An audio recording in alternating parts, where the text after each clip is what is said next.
หัวเข่าง่ายมาอยู่มันนับหนึ่งสองสามอ่ะห้องมันจะหนีเขี้ยวเดือเออไปยังได้หมอกช็อตเจ็ดก็ได้ละอีหรออันนี้ประวัติเป็นห้องว่าเจ้าอย่างที่สองอย่างแรกนี่เปิ้นเล่าขานสืบกันว่าแม่จามาเทวีเนี่ยเปิ้นเสด็จผ่านเส้นนี้เจ้ามาสร้างวัดละโวเพื่อจะไปหาลิปุญใจพี่น้องโหข่าวว่าโอ้เจ้าเมืองเจ้ากษัตริย์มหาจามาเทวีจะเสด็จผ่านนำเอาข้าวตอกดอกไม้มาล้อถวายมาล้อยื่นให้แม่จามาเทวีเปิ้นก็เลยห้องว่าบ้านถวายป้อตั้งหน้าเพกะตั้งหน้าเพเดี๋ยวกะเปิดพอลายอยู่อันนี้ตำนานที่หนึ่งตำนานที่สองคือเศรษฐีวายที่เขาอู้ไปกี้ที่เล่าต่อปากต่อคำมาจากพ่อกิติวัฒน์แดงปะละฟังรถพ่อฟังเรือตัวอันนี้พ่ออย่างพ่อสมบูรณ์พ่อสมบูรณ์กับพ่อสมพลนี่ไม่เป็นคู่แฟนกันฟังรถพ่อใช่ป่ะรถเบรกพ่อไว้นะแต่ตำนานเส้นที่สองนี่คือเศรษฐีวายเนาะพ่อเศรษฐีถวายตันเข้าวัดเข้าวาติ๊กเจ้าจนห้องว่าวัดเศรษฐีวายเศรษฐีวายแต่ชื่อมันปองงามเมื่อเขาเปลี่ยนเป็นเศรษฐีถวายเนาะเพราะว่าเปิ้นถวายเป็นตาลติ๊กนะครับอันเนี้ยประเดี๋ยวนี้พ่อเศรษฐีคนนั้นไปปุ้นละไปเกิดเป็นเทวบุตรเทวดาบนละพ่อเมินเนาะไอ้เนาะหลายปีมากนะเจ้าเมินมากอันนี้คือตำนานเส้นที่สองยังมีตำนานเส้นที่สามบางพ่อว่ามันน่าจะใจชื่อถวายเพราะว่าถวายนี่บ่มีหลักฐานอย่างที่เป็นอักขระตัวหนังสือเจ้าบาสามารถที่จะอ้างอิงได้แม่นแตะมาแม่นแตะกันเนาะแฟกเตอร์2แฟกเตอร์นี้ใจมาได้ว่ามีน้ำหนักแล้วต้องยังไงเดี๋ยวมีอยู่เนาะจะต้องไปค้นคว้าแล้วใครไปคู่ค้นคว้ามาดูนี่มันต้องมีกะต้องมีเนาะบ้านเฮานี่ต้องมีตนบุญมีตนนักปราชญ์เจ้าตนผู้รู้และผู้มีภูมิปัญญาดีเจ้ายังมีคนค้นคว้ายังมีอยู่ทั้งโมกขธรรมใช่กะไปเลยกะลองพอว่ามันจะตรงก่อนสองประวัติที่มาแล้วบ่มีหลักฐานในการอ้างอิงว่าชื่อวัดถวายแต่ก่อนเจ้ามีก้ากำอูเล่าต่อกันมาจากตระกูลแดงปะละเจ้ายังมีอยู่ต้องไปค้นมาใหม่ต่อนี่เลยกะต่อเลยกะไปเรื่อยนะแม่เนาะนี่พ่อสมบูรณ์จะมาถ่ายรูปผมเจ้าพ่อจะมาถ่ายมันให้ป้อมาถ่ายเดี๋ยวมึงเอาผ้าขนหนูน้อยนี่ออกออกอีกอะหน้าอ้าขาก่อนหน้าอ้ายอะไรอะปากบดีก็ไม่เกี่ยวกับปิ๊บป๊กยักอะลมมันเข้าไปยังบึ้ดสั้นวันนี้กับกู2 สมัยอวมอยู่ฮะเนี่ยเป็นยังนะเนี่ยมันอวมเลยมือเปลี่ยนฟองโจโฟละยังหันยังหูนี่ชมละมันชมมันอย่าบูดละยังมันหูยังมันหันอย่างน่ะชมมันเหมาะเสาะให้ทอมเนอะเก่งชัยจีแก้มเล่ากันทำไมสีลิเมาตำนานเส้นที่3ห้องว่าบัดใจชื่อถวายนะชื่อว่าใด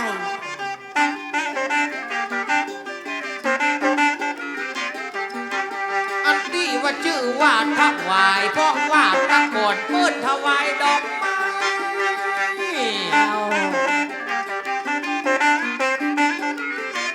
แม่จามาเทวีเสด็จไปเมืองใต้เลยใส่ชื่อว่าถวายแหมตำนานบอกว่ามีเศรษฐีบริจาคเอาจนซับไว้หนอแม่นาตระกูลแดงปะละพ่อกิติวัฒน์พ่อบอก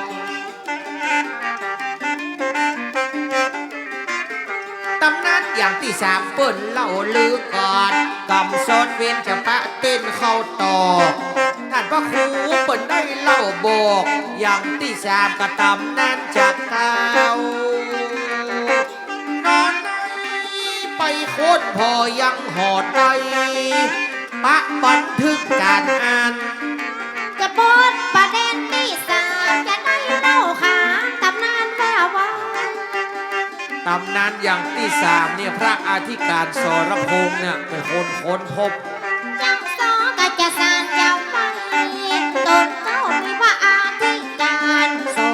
พงเปิ้นเป็นตนเก้าได้คนตามแบบตามเป้าโบราณนอปีนั้นได้จานึกผ่านจะได้มาเล่าสู่ ประวัติอันนี้มาแห่งสายหนึ่งคนพบเมื่อ9 ปี 10 ปี เวลาย้อนไปหลายปีสาวจีอย่าได้มาฟูเพื่อให้เขานั้นมาโอ้ตามประวัติที่เขาได้เคยกล่าว เมื่อ 12 ปีที่แล้ว แถมต้องโดยได้ประวัติของพระอาทิการจะนึกไปลามเปิ้นได้ไปพอ ประวัติของบ้านทับไหวมีขึ้นมาใหม่ 12 ปีก่อนนะ โอ้12 ปีผ่านมาเปิ้นนั่นแล้ว พบโดยตนศีลพบโดยตนทำพระอธิการสรพงษ์นั่นนาท่านไปพบไปเจอที่หอพระไตรปิฎกล้านนาหนอแม่นำวัดถวายทำผูกไปปะใส่ทำผูกหนึ่งเนอะ เจ้า ผูกที่มีชื่อว่าอาโวหารสูตรตั้ง7นี่ก่อนนอเจ้าลิขิตโดยพระกัญจนันเล่าเช่นสมัยปีเดิมปีก่อนแห่งน้ำ2 3 5 9ว่าเบิดมามันเป็นตำรามหาธรรมบอกเก่า ก็เมื่อปะทำ2 5 3ต้องคนแก่คนเท่านั้นเจ้าเล่าว่า พระอาจารย์สรพงษ์เนี่ยไปปะใส่ทำผูกหนึ่งเขียนไว้เมื่อ 2359 ว่ามีตามแบบตามเป้าตัวตั้งเจ้ามีพระอาธิการเปิ้นได้ไปค้นจาลึกได้เจอใบบันทึกค้นจากใบลานซ้ำชื่อก่อนว่าเป็นธรรมาอันนั้นมันก็มีหลายคู่ คำผูกที่มีชื่อว่าโวหารสูตรทั้ง7 ว่าหารสูตรทางเจ็ดเป็นทำเล่าขันต้นมาด้วยจานใบผูกได้มาเล่าจากฮือหลานฮือลูกประวัติแต่เก้าให้อย่าได้มาว่าแถมกำก้อนว่าบ่มีท่านเจ้าอาธิการเขาบังหันลักฐานที่มีมาแต่ก่อน โวหารสูตรทั้ง7เขียนไว้สำเร็จในนั้น เจ้า เป็นการบันทึกด้วยกันจานใบลานนะท่านน่ะได้อ่านได้หานเจ้าอธิการสรพงษ์คนพบอยู่ในใบลานหนอแม่นายมันซุกอยู่ตามพระหอไตรปิฎก สุกบ้านเฮาแล้วไง ท่านเฮาเนี่ย แต่ไปดูบ้านเฮา ท่านได้เอามาศึกษา ได้เอามาอ่านจนหมดอธิการเจ้าได้คนพบ ในใบลานนี่เขียนไว้แหมชื่อ เห็นว่าได้ คนเขียนว่าจิวัดพวงคำเปิ้นได้อ้างได้กล่าว ไปปะว่าปวงคำจะได้จำกรรมนี้ไว้ มีแต่เขียนว่าวัดพวงคำแห่งนี้ แล้วจะมองไงอย่าทำมองไอ้ปีนให้เขียนไว้นานนังตนเจ้าอธิการสรพงษ์ได้ตกลงปะใส่ปัดทำพระไตรขึ้นไปหอทำว่าปวงคำเมินนาดปวงคำนี่เนาะวันแล้วปวงคำมันเป็นหยังหาเกี่ยวกับวัดกับป่าเจ้าก็ตึงไข่ป่าเปิดไม่เขียนมานั่งขนาดไปดีไข่อยากถามตังไข่เบา นี่ยังต้องว่าวัดพวงค แหมกำบัดได้จาลึกเขียนว่าปวงคำแล้วมันเกี่ยวอารามเฮาในหนอ ำเมื่อแต่ก่อนโหนที่บ้านเฮามีในช่างนักเล่าบ้านช่างเมืองช่าง นี่นะโอ้เฮาก็บ่ฮู้เนาะ บอกว่าละโวบ้านพ่อนจ้างคำมาพุทธห่างดงผ่านมาถวายเมื่อแต่ก่อนอพยพงานใหญ่หนีมาจะบอกอีนายหนอแม่ ม่เนืองเป็นบ้านเป็นเมืองของตั้งศาลา บ้านช่าง บ้านช่างบ้านศาลาดู บ้านเกิดเปิงจับพอดี ศาลาแกะสลักศาลาปูนศาลาปั้นนะเมื่อเดิมอ่อนก่อนนั้นบ้านเฮาเมืองเฮานี่เป็นบ้านศาลาเห็มน้ำคงเป็นดอกพวงค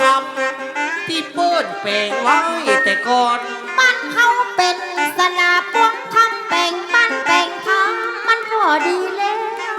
ที่เปิ้นเอาทองคำมาแกะมาแปลงเป็นดอกพวงคำ มันแล้วก็มีจุดสลาบ้านเอาจ้างเยอะจ้างแปลงเอาทองคำมาประดาษประดิษฐ์เอามาผลิตเป็นดอกกวางคำมันมีสับปะและมันมีสะปันได้มาเล่าผ่านตามลานตามหลู ดอกกระปวงคำที่เปิ้นแปลงด้วยทองคำเนี่ยเปิ้นเอาไว้สักการะองค์พระสัมมาสัมพุทธเจ้า ก็ว่ามีตำนานหนานำมีดอกกวางคำเอาถวายพัดเจ้า เอามาเก็บดอกแกะเหล่าคนแก่คนเท่าได้เล่ามาก่อนแถมกำถ้าหูอย่างอีกเพราะมันเกี่ยวข้องกันตามตำนานพี่เปิ้นได้เล่าสื่อ เพราะแต่เดิมนี่มีก้าช่างทองสมัยแต่ก่อนบ้านเฮานี่ดัง แต่หน่อยหน่อย เปิ้นแปลงดอกเงินเปิ้นแปลงดอกคำจะนำเอาไปถวายสัมมาสัมพุทธเจ้าเอาไปตั้งโต๊ะเพื่อตุนไปหน่อยหนอแม่นางแปลงดอกขบวงคำเมื่อแต่เดิมแต่ก่อน มันไม่ใช่แปลงง่ายๆเนาะ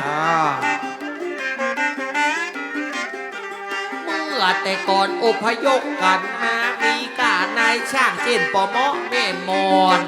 บ้านเฮาว่าบ่เคยเดือดร้อนฝีมือแต่ละคนเป็นนายช่างนายน้องมีช่างเงินมีช่างทองช่างแก้สลักนี่ก็หลายหมู มีตั้งจ้างเงินจ้างทองให้มาต่อรองมาเป็นกันเป็นเก้า แปลงเป็นดอกไม้เงินดอกไม้ทอง ก็สมัยเล่าตามตั้งจ้องตามคนเท่าที่ได้แกะได้แปลเอาตังกวางดอกไม้คนเท่าเขามาพอมาเย่งสมัยก่อนจ้างยักจ้างแปลงเปิ้นพอเปิ้นแย่งเป็นอันเป็นยา สร้อยคอสร้อยแขนเครื่องประดับเนี่ยมันสืบกันมาหมดฮะล่ะเนี่ยสืบมา ได้สืบกันว่ามาหลายปี ความดีก็มีอย่างอันว่าปันถวายเฮานั้นตามโบราณพระธิการได้กล่าว เป็นจ้างตีมีด แถม สำ กั นั บ ก พ่องกะตีมีดพ่องกะตีมุ้ยพ่องกะตีทองคำตามโบราณเก่าว่า เช่นสมัยป่ออุ้ยยืนป่ออุ้ยถึงแต่ก่อนบนลงนี่เช่นป่ออุ้ยยืนน่ะ เจ้าสลากเก่าเฮานะ น้ำสกุลไอ้จะบอกน้องจอนมีมาเบินแล้วนาพ้องตระกูลบุตรเทพพ้องตระกูลวาริศนาสืบตามกันมาบัดเดียวนี่เจนหลินเจนลูกไอ้ตระกูลป้ออุ้ยยืนบุตรเทพพ้องมีอยู่ก่อนป้อสมพลป้อสมมุติตระกูลอุ้ยยืนบุตรเทพไอ้กะจะอู้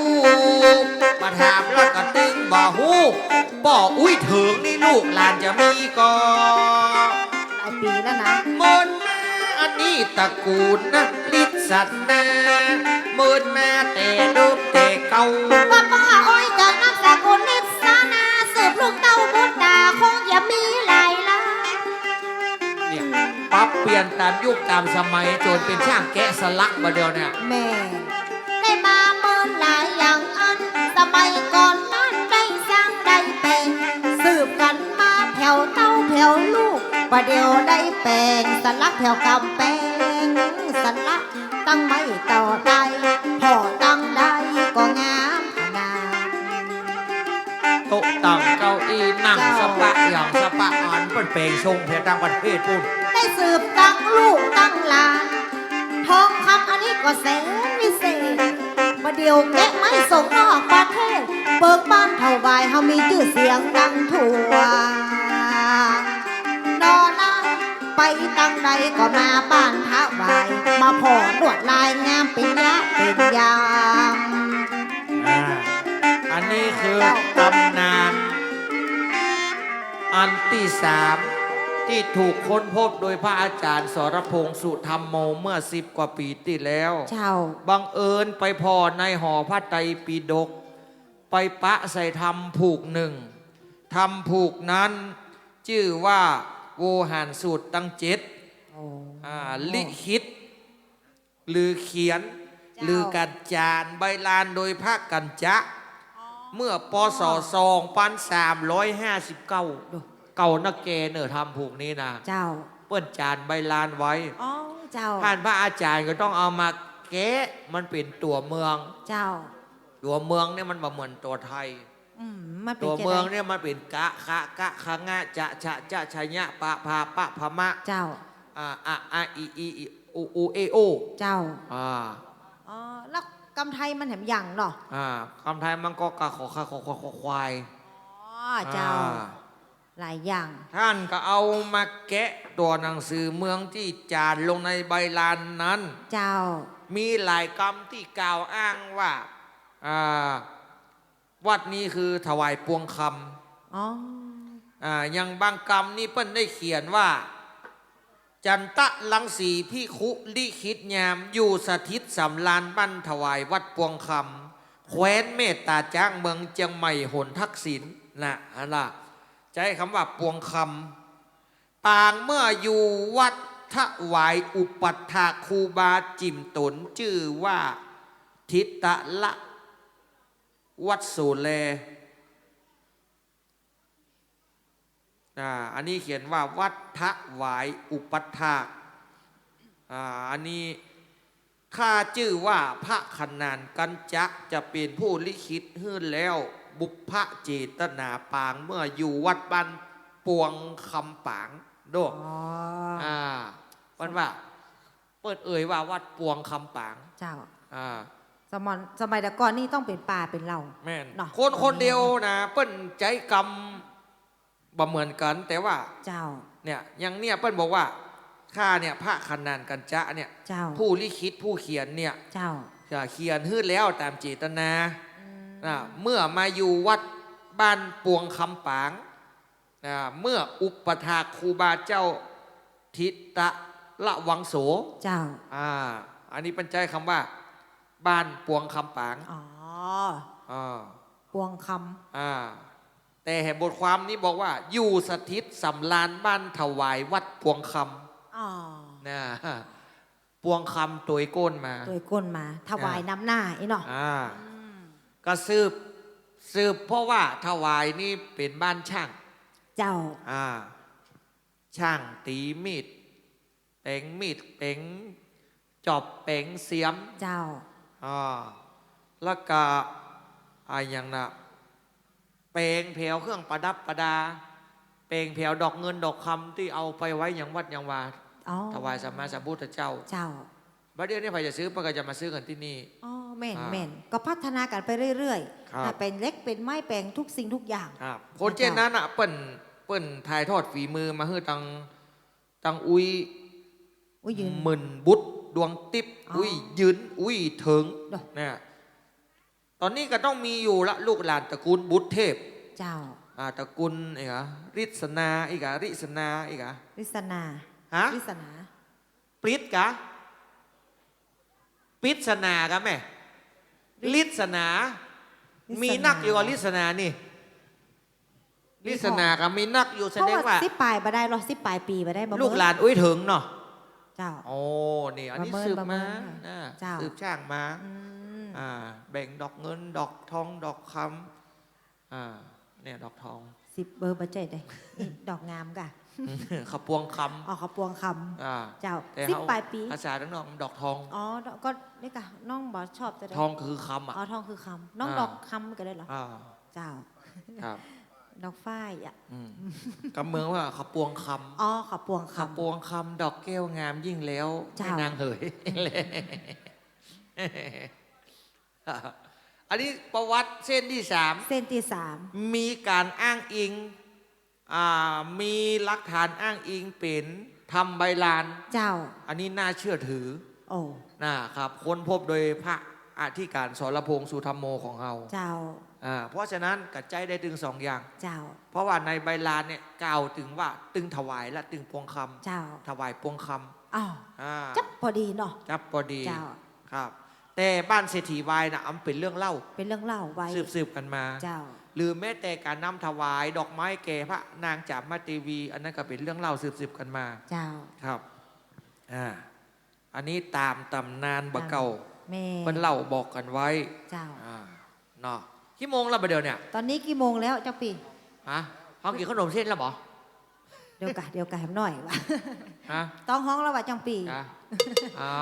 จักปีไปกินข้าวก่อนเนาะเดี๋ยว เจ้า 2 โมงได้ขึ้นมาเป่า ได้เจ้า เมื่อเวลา15 นาทีกินข้าวอย่าง โอ้ขนมเส้นมันก็ยังมาตันได้โกนแต่กะ15นิดหน่อยไปกะ อืม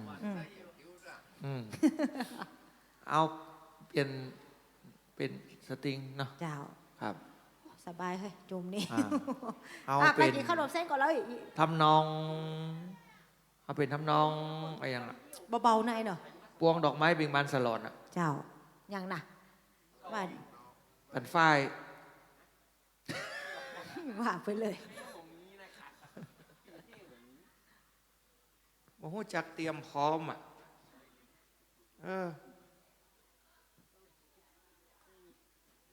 เอามามันตีมาเดี๋ยวจังปีไปกินข้าวก่อนแม่เพราะว่าเดี๋ยวจะต้องขึ้นมาเป่าแหมกู้หนึ่ง เจ้า แหมกู้หนึ่งกู้บ่าวกู้สาว โอ้น้องก็สาวเนอะ ว่างามแล้วนะบุดงามเหลือ เอา โอ้ยขานี่ยังหยวกกล้วย ดูขนาดนั้น โอ้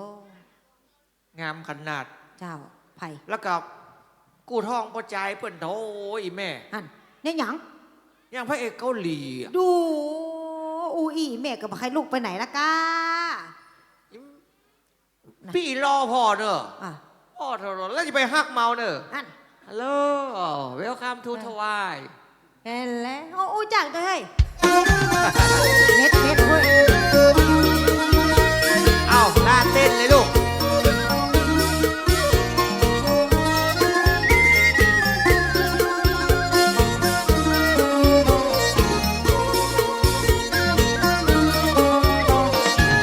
ตามนานไปลาเกียนมาหลายปี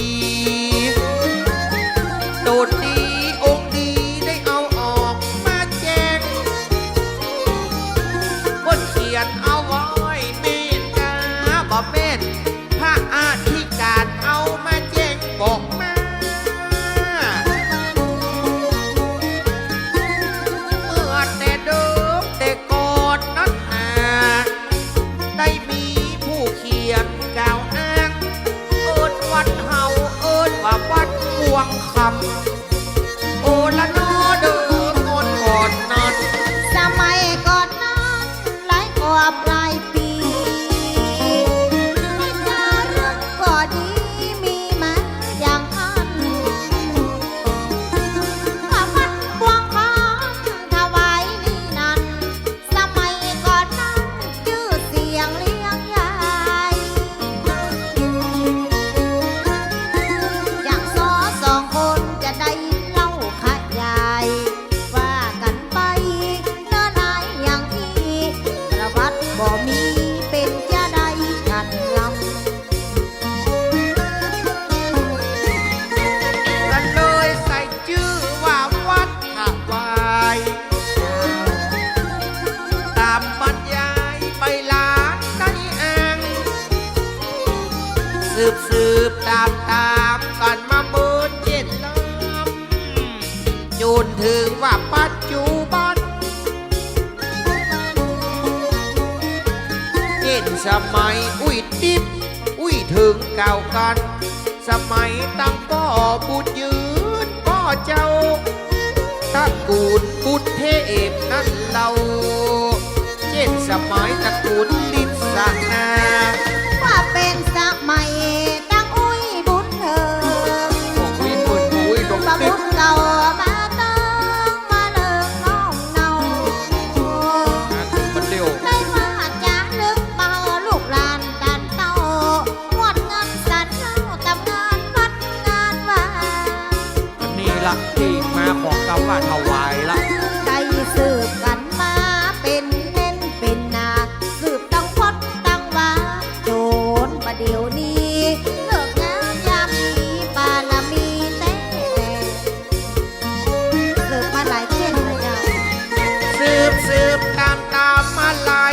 บหลายปี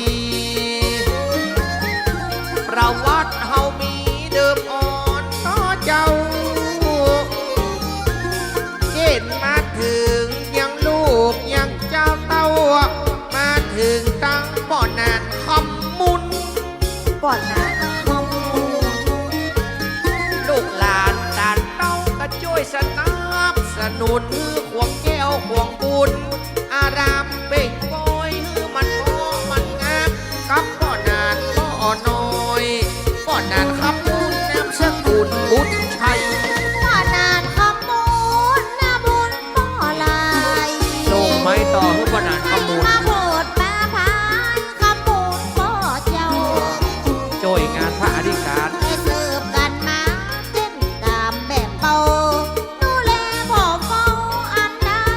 ก็งาม ในป่อนานคำมุนเนี่ยเป็นมือขวามือซ้ายของพระอธิกา ได้ ร มาช่วยเสิร์ฟได้มาด้วยตามก่อนนานขมูลเปิ้นเป็นคนใจกว้างมีการมีงานก็ช่วยงานเต้น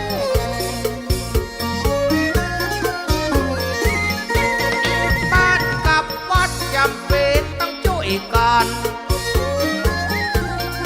วัดถึกเดียวมันไปไกลบ่ได้ แม่นแล้วเจ้า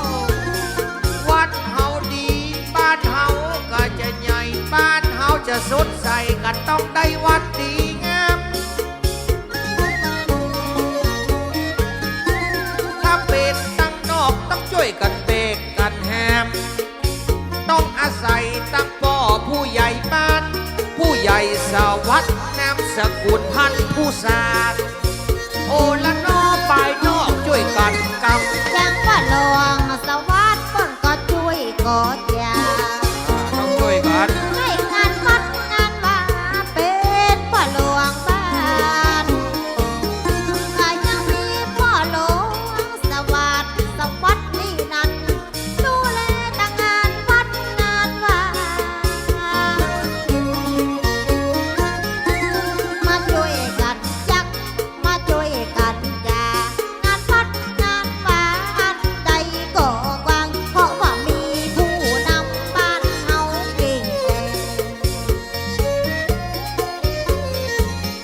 วัดเฮาจะดีด้วยเจ้าบ้านช่วยกัน วัดเฮาจะแง้มอาศัยเพิกเหนือเพิกใต้ถวายเฮาจะกว้างถวายเฮาจะใหญ่จำเป็นอาศัยศรัทธายิ่งใจชื่ออะไรหยังชื่อไอ้เก่งมีน้ำใจ เอาบัตรฮือตั้งน้องปุ้ยไปขอบคุณไอ้เก่งยืดขึ้นมาหนึ่งใบ โอละน้องแข็งแรงแข็งแร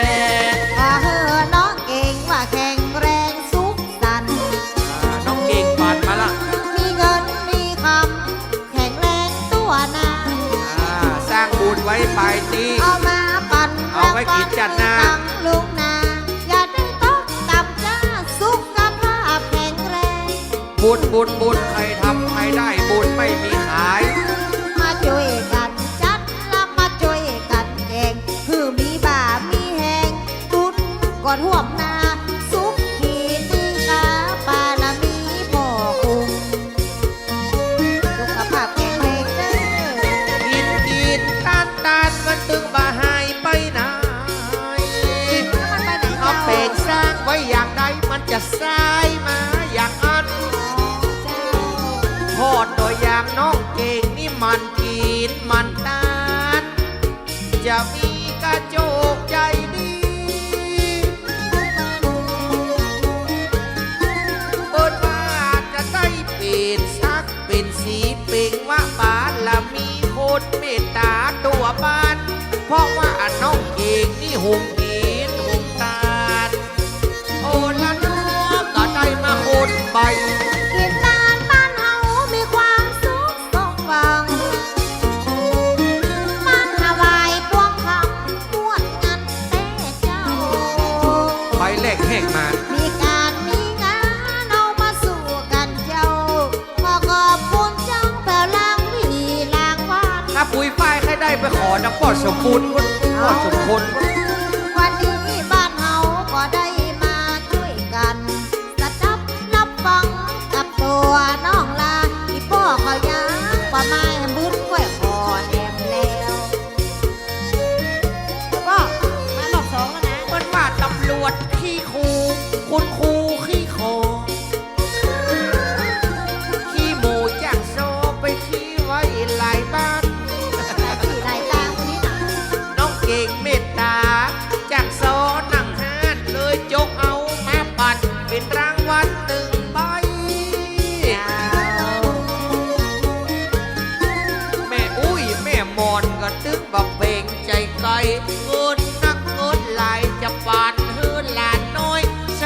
ไปเต้วเต้วอีเมตเตรียมแล้วไว้หนึ่งลอย และแล้ว โอ้แล้วน้องกำเดียวจะเอามาปัด บางวังก็เกี่ยมจะโจ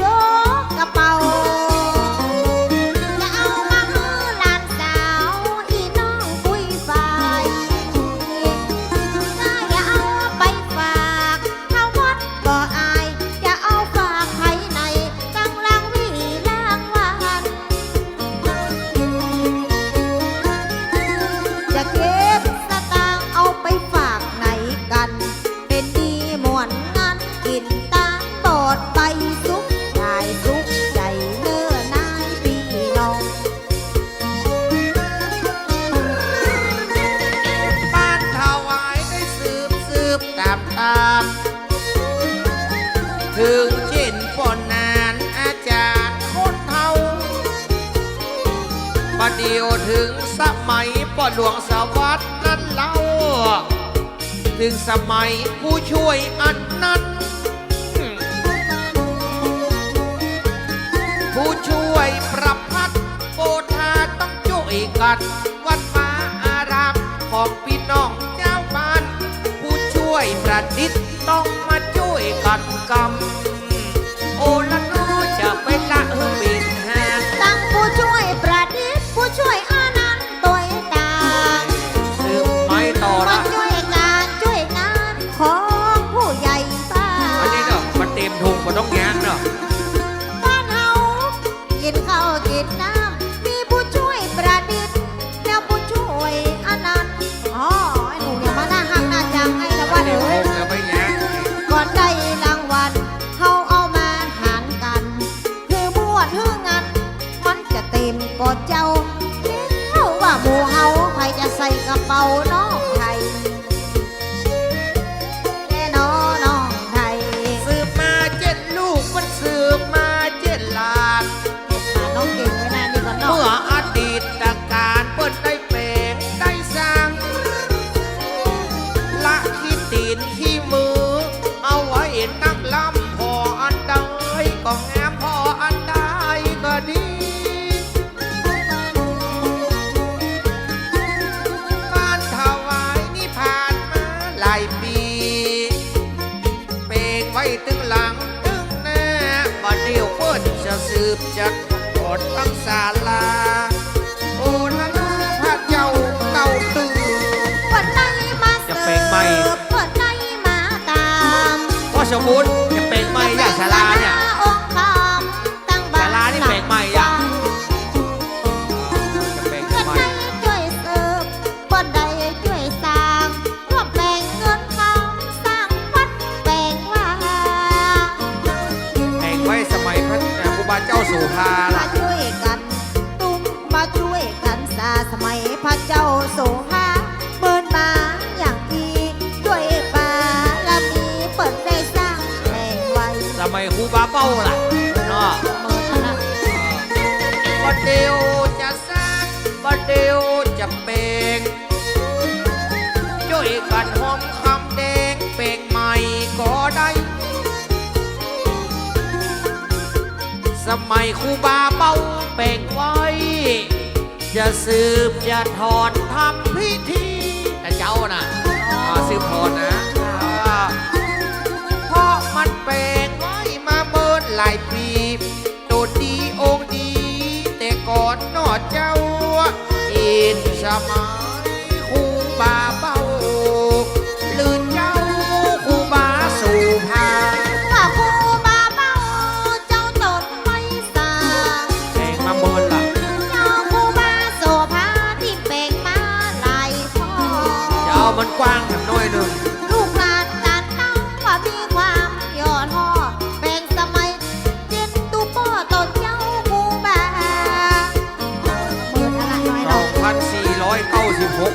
2496นักหนา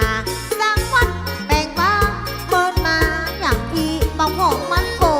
บดีพ่อมก่อนรู้ไปแล้ว สำนุนสุดสม เจ้าทำงานเวลาเนาะ สำนุนสุดสมอิดกับนักหนาเอ็นดูศรัทธาคนแก่คนเฒ่า เข้าวัดเข้าวาศาลานั่งเฝ้าข้าไหวคนหลายเต็มที่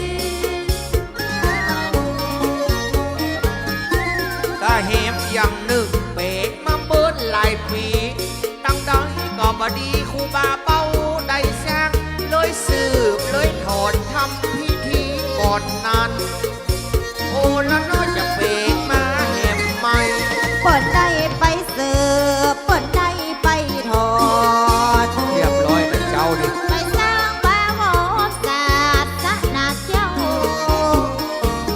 ตั้งพิธีด้านสูงก็เสร็จไปแล้วเจ้าหมดงานสันเล่าตั้งไปออกไปไหนว่าการงานบ้านเฮาก็ซ้ำมาหลายได้อู้ขยายเปิดมาอย่างอีเสร็จตั้งพิธีก็ม่วนงานสันเรา โดยจัดการจัดงานมาวันนี้แล้วนะน้อมเจิญมุลละศรัทธาพ่อแก่แม่เฒ่าห้องก็เอาลงทานมาแจกลูกแจกเต้าพ่อแก่แม่เฒ่ามาหลายที่หลายตั้ง เจ้าให้ทั้งในของเจ้า พี่น้องเมืองพี่น้องไต้บ้านถวายช่วยกันเข้าป่าอาหารเลี้ยงยายเป็นทอยเปิดเอามาแจกพ่อนานพ่อน้อยโอละน้องพัดชีอิวก็มี มันก็มีโรงงานนักเป็นนา มีอย่างห้องแต่เจ้าได้กินอย่าง กระ ห้อง เดียวพี่น้องศรัทธาจะอ่านให้ฟังเจ้าว่าสำนักอย่างโซกะตันกินปลากินเขาไอ้บอกแม่ยุพินหนังเฝ้าปัดแมงอุนย่างโซ โอ้นั่นเป็นชื่อลาบมาคืออย่างสอง วันนี้โมเฮาเป็นนักแต่นอโรงทานก็ร้องนับแข่งปั่นอย่างอีไอ้ทำมาก่อนใจดีประภาพรปี้มิว ไอเอ็กพี่มิว เจ้าไอเอ็กซ์พี่มิวนะเจ้า ก็เรียกพงพิสิทธิ์เอามาปิ่นของหวานห่วมกับวงหวานต้องลูกและเต้านางนัดละดาพุ่มกอดพัดนัดเล่าพงพิสิทธิ์นามสกุลนั้นใช่ยกเอาของหวานมาน้อมถวายปันลูกหญิงลูกยายได้กินกันเนาะเจ้าขออนุโมทนาแค่เรากับครอบครัวนั่นใช่ ครอบครัวคุณเอคุณองุ่นด้วยกัน คุณเอคุณองุ่น คุณแอปเปิ้ลสำราญลูกชิ้นทอดก็ได้อีก โอ้เอาบัตรตั้งกินดีเฮ้ย ก็กินของทานมีแต่ผลละไมจะกินอันใดเลือกเอาตามสบา ได้ ย กินว่ะพี่ห้ามไม่ได้กินว่ะ ได้กินนะโอ้ย ประการคนเข้าถวายสักคน เอาห้ามคือพี่น้องถวายคือพี่น้องยินใจเปิดว่าไปตะกี้เพราะลงทานบ่มีสติบัตานเมียแล้วเขาเฝ้าโซโลไอ้เลยจักพอดี มีแม่พรนั่นชัยกับพ่ออธิศินได้น้ำเอาของกินถวายตาที่นี่เป็นหงการลาบจะเม่นก่อนนี้ที่เท่ากินแต่เจ้าอันนั้นก็เป็นลาบควาย ควายแต่ควายป่ะ ลาบไผ่โมเนอะตีแม่ยุพินเต็มอกเต็มใจ เอามาหับดอนปอดใจจากสอนอเจ้าลาบควายบ่หูของไผ่กันเราก็ว่าของแม่พรนันชัย มีลงทานสรักไอ้หนึ่งก็ลาย ก็อ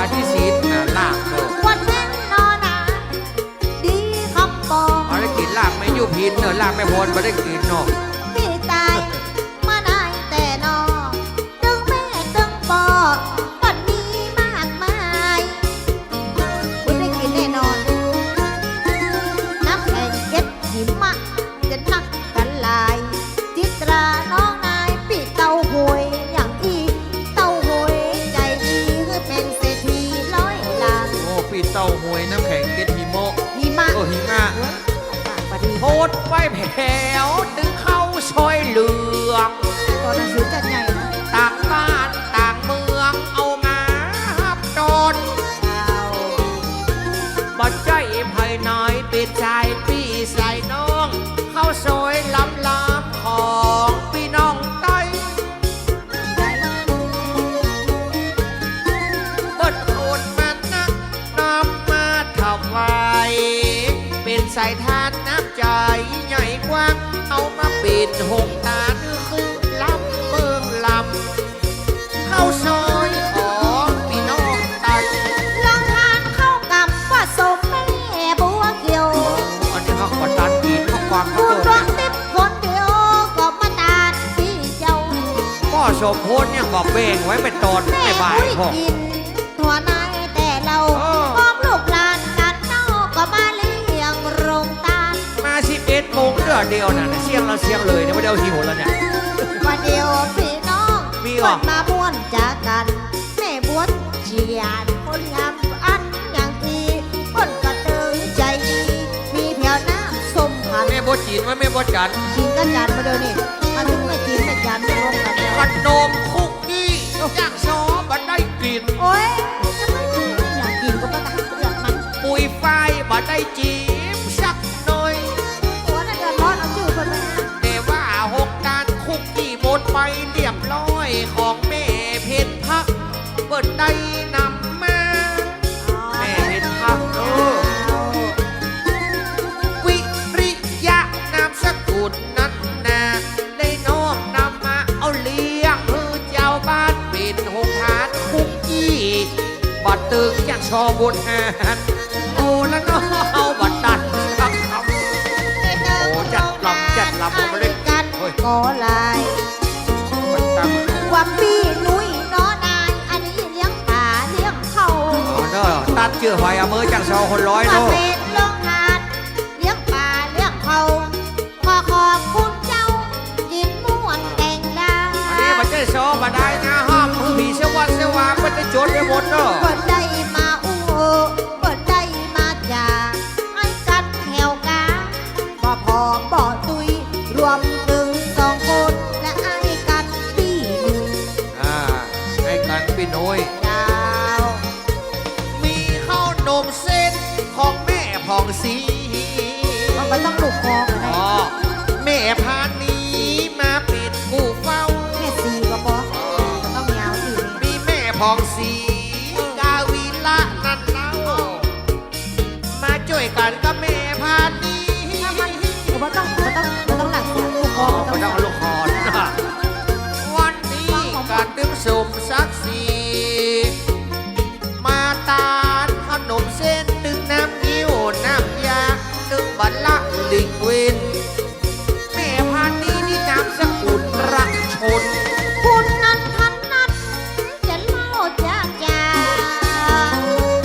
คุณนภัสสลาวรวัตรพี่เจ้า พื้นผ้าใบจะมีนักนี้วะเนี่ย ผัดไทยกับป่ากับเขาสู้คนแก่คนเขาถวายปวงค มหันวิเววว่าโฮงทานยามบ่ายจะมานะมันเดี๋ยวนี้นะ ำแหมปืนจะมาอู้จากกัน เรื่องกับเขาวอาหาร เป็นห่วงคนเฮากันเดี๋ยวมาเสิร์ฟหมู่เฮาเปิ่นยังมาบ่แต่ง เอาลุ่มมาเนี่ย11 โมงถึงเที่ยงนะมันดีอะมันดีอะโอ้ยไว้เพวแม่บ้านบอกไก่ ยังได้เจ้า มีน้องคำบ่ได้จะเอ่ยจะอ้าง ธรรมดา น้องคำจันทราวาสไอจะบอกผู้ข้างบ่ฮู้ไออย่างที่เอามาปั่นกันจิ้ม เธอนี่นะ น้องคำจันทราวาสนี่เป็นเอาอย่างมาปั่นโพนเนอะแม่บ้านจันทราวาสเป็นยกของโคบของกิน เอามาปั่นกันกินกันจิ้ม น้องข้ามข้างนี้น้ำเขียวก็ดีกินรสก็ดีครับ ลูกจิตหนึ่งปันนักก่อนลา ลูกชิ้นนึงจะไหน เจ้าปันนักนอนายพี่เอก็ได้ โอ้ไม่เลี้ยงเอง เปิดเอามาปัดลายอย่างพี่ไทยอย่าบอกให้เขามีเป็นนักเต็มที่ ขนมครกขนมครก คุณสิพันบุญชัยถึงปนายบอนนี้ครอบครัวสุวรรณจัดใจดีบอดไปน้ำอกน้ำใจเอามายายเต้ บนตาลขนมโคกนิดนึงมันจะสูงเนอะ อะไรอ่ะ มันแค่อ้อแอ้อ้อแอ้อ้อแอ้น้ำหวาน นึกว่าอย่างอีกโอ้เดี๋ยวเพื่อนตา ชื่อป้นเขียนมาให้อ่านอย่างอี อ้อเอ อ้อแอ้อ้อแอ้คนไทยกันนี่ โอ้ย หันชื่อให้หันหน้าเต็มที่ ชื่อเปิ้นงามตัวอ่านว่าบางงามอ่ะแรงเชียงบานๆอ้อเอ อ้อแอ้อ้อแอ้จะเป็นแม่ห้างชาวจี เรื่องเลย ลุ่มเวทีนั่งจังไหนน้อเจ้า ปิดแล้ว เป็นโฮมทานน้ำหวานตาลเมื่อนะเจ้า โอละน้ออ้อแอ้แม่เลี้ยง อันนี้เปิ้นว่าปิดบานบึ้ดเปิ้นจะมาแอวหา ไม่ไหวแฮม คุณปีใหม่เขาตาไก่เขย่าอย่างที่ มากินเขย่าฮะไม่ได้กินอีกเฮ้ย ว่าไก่เขย่า เนาะ มันหมดแล้วนี่อันนี้ถ้าจะเป็นของพี่น้องลายวังปีใหม่ เป็นตั้งกันดาวยังบอกไก่ แม่ เข ผิ ย่าว แม่เย็นเข้าซอยเหมือนกัน สมุนไพรหวานหวานคนเขาเอามาตังเอ่ยชื่อเอ่ยนาวก็เป็นไข่ยาแหมแรงโบราณลายเชื่อรายดาวไอ้ของน้อง ค้างเนี่ยใบหนึ่ง ปีเชียงก่อน อ่ะไล่ย้ายเลือกเอา ถ้าอ่านเตือเดียว ปีดนตรีเห็นชั่วโมงหนึ่ง ตัวยังไม่ได้กินกับข้าวขนมเส้น แม่เอามาตำแล้วแม่ยูพินละท้องทีมงานอ่า หาซอบกก็ได้อะ ชอบกเอาเดี๋ยวเป็นยังอ่ะกูสองป ข้าก กัน ง แน่ แหมคนจะเล่าไข่ปาน ติ้วแตดดาติ้วแตด คือน้องภูมิธรรมเอามาปั่นน้อเจ้า ติ้วแตดดาติ้วแตด ข้อ อย่าบอก ห้าบเอาปีอีเลยก่อน อ๋อ ปีห้าอย่างติ้วแตดเนี่ย อ๋ออันนั้นจะมาไดมันมาม่วนกะ มันมาม่วนหู มันมาม่วนหูแต่มันม่วนเจ้าเหรอ โอ้แฮกกระซอจัดดีมาปีติ้วแตด เพราะมันมามีไผ่ต่อยไผ่ก๊อกไผ่ก้องไผ่กองนะจังปีจังมูนี่ก่อนไปไหนละมดละหูเนี่ย มาเอาติ้วแตด ติ้วอย่างนี้ มันต้องติ้ว อ๋อติ้วกะ อยู่เฉย อยู่เฉยๆเนาะ ๆเนาะ ตามใจเตอะใครบ่ายเนี่ยก็ว่าเตอะเปิดก็แน่ฟังฮะนะอ๋อ ซอน้องเก่งฟังซอบกเนี่ย เนาะมาแต่งตาควางใช่ไหม ข้างแหมคนจะเล่าไข่ปาน ตุ้มตุ้มตุ้ม คือน้องภูมิธรรมเอามาปั่นเจ้าบ้าน สีหง่อมก็ยังไม่เห็น เปิ้นเขียนชื่อเสียงเลี้ยงน้ำมาเก่าวอ้างแต่บ่ฮู้หงตานเปิ้นจะตานอันใด น้อยนี่น้อยน้อยนี่น้อยนี่น้อยนี่น้อย ชื่อว่าภูมิธรรมบ่ฮู้อยู่ไหน จะเป็นภูมิธรรมเพื่อไทยคนละคนกัน การ คน เมือง ที่เนาะ เบาๆเถอะ อ๋อเอาภูมิธรรมถวาย คนใดเนาะเจ้า น้องภูมิธรรมจะเป็นคนใดกันเล่า มันมีหลายภูมิธรรม หลาย แต่ ภูมิธรรมห้าม อันนี้ภูมิธรรมถวายเนาะ เดี๋ยวร้อนกันนะเอ๊ะ ภูมิธรรมถวาย เจ้า เนาะ ไอ้ภูมิธรรมถวาย เขียนก็ชื่อเฮาบอกว่าถวายฮุกตานไอ้หยังภูมิธรรมนี่นะ เจ้า อ่า มีนักบางเตอร์ก็มีก็รายชื่อ แล้วว่ายังมามีชื่อโรงทาน รายชื่อห้องทานเขียนมานักมาหลาย อ่านเป็นพึกเข้าไงมันกระตึงบ่เสี ต่อย ย ดี ง ต่อดีต่อยนี่ตะละละ ศรัทธาถวายเปิ้นกระตึงขามเลี้ยง เลี้ยงเข้าป่าแต่บ่ปานชาติตัง โอ้โหยังมาตันเตื้อ อ๋อยั อัน ง ที่ มาตัน อ่านมานี่ เนี่ย ปิกบ้านหมดแล้ว อ๋อ บึดมาใหม่ แฮมบูดก่อนเตอะเปิ้นจะโจกมาปั่นจ้างโซสาวงามจะมานั่งตีนี่ ปุ๋ยไฟลงไปยังมีแหมกู้บนเวที ไผ่ โอ น้อง และนอชื่อพองศรีเมืองพาน โอ้แม่สีบางพานี่เท่าประเจ็ดสิบปลายละ เอาบัจจ้าแม่อย่างตัวเดียวก่อนเดียวก่อนว่ะ ไรชื่อตก เจ้าว่าเป็ ไร นยัง ชื่อฮั่นมันสำคัญเนอะ เดี๋ยวฮืด จะเก็บมากรรมเนอะ จ้อ๋อแห โอ้ มคนงานใจ แม่มา ดี เก็บใจดี ได้แล้วเหรอได้ของน้องเก่งเอามาฮือละ อ๋อ แหกมาเนื้อ ขอบคุณครับ ฮือปีกับลุงนะเจ้า รายชื่อนี่สำคัญ เจ้า เพราะว่าป้อสมพลเขียนมามดยกเว้นชื่อตัวเก่า โหบ่เป็นหยังป้อบ่เว้ารู้ส่วนตัวได้อใครเอิ้นมาได้ก็เอิ้นได้ตามสบาย อ่า เจ้า เขียนชื่อผู้ช่วย เขียนชื่อท่านนายก เอาหลายอย่างหลาย ป้อ อัน อาจารย์วัดเขียนมามด เจ้า เอาได้ขนมเส้นก่อนจะคายแล้วนะ ก็จำเป็นนะก็ขายแล้วกันย่างแล้วกัน เจ้า ก็จักมาจะหอดสอง มุก มาเท่าสองปลายแล้วไอ้แม่ เจ้า กวมเข้าตอนนะขยักเข้าขนาดเบลเนี่ย ก็ลาบเปิ้นถึงโอ้วันนี้ลิง2-3ก็เข้าก่อนกินอย่ามากินนักๆกินที่มันอิ่มไปแหวแมลงปุ่น โอ้ถ้ามันเป็นลาบมาคาบพระเจ้าเห็นไหมกันย่างต้องมาบ่ายโมงแล้วกะ อันนี้เป็นขนมเส้นมาได้ดึงมาขย่างซอไปเรื่อย เอ้ยมันเป็นจะนี้บอก อืม อ๋อเอ้ย ๆนี่หนักขนาดเนอะตอนบ่ายเปิ้นจะมีโฮงทานเห็นกี่โฮงโม น่าจะมาเรื่อยๆนะเจ้าเนาะเดี๋ยวก็สอบถามกันไปนะเจ้า ที่จริงนะพ่อสมพลนะต้องเอาลาบเอาไก่เขย่าเนี่ยไว้บ่ายสอง โอ้ไม่ไปเขย่าได้มันฮ้อนมันก็ไปบอกกับคนละอ่อนวัยรุ่นวันนี้นักอ้ายยังบ่พอไม่ใช่การเฉพาะสูงวัยวัยรุ่นละอ่อนนะเต็มว่าวันเนี้ย สลาชินปิดกล้องหรือยังครับสต็อปมากับเนอะเพราะว่าเฮาซ้อนย่างพอดีเฮาก็จะได้กินโฮงทานอ่ะ อ๋อบัด ประเด็นนี้เฮาย่างเฮาไม่ได้กินย่างเนี่ย ก็ละอ่อนนักมันก็สู้ละอ่อนห้องกัน เล่งลึงอ่ะ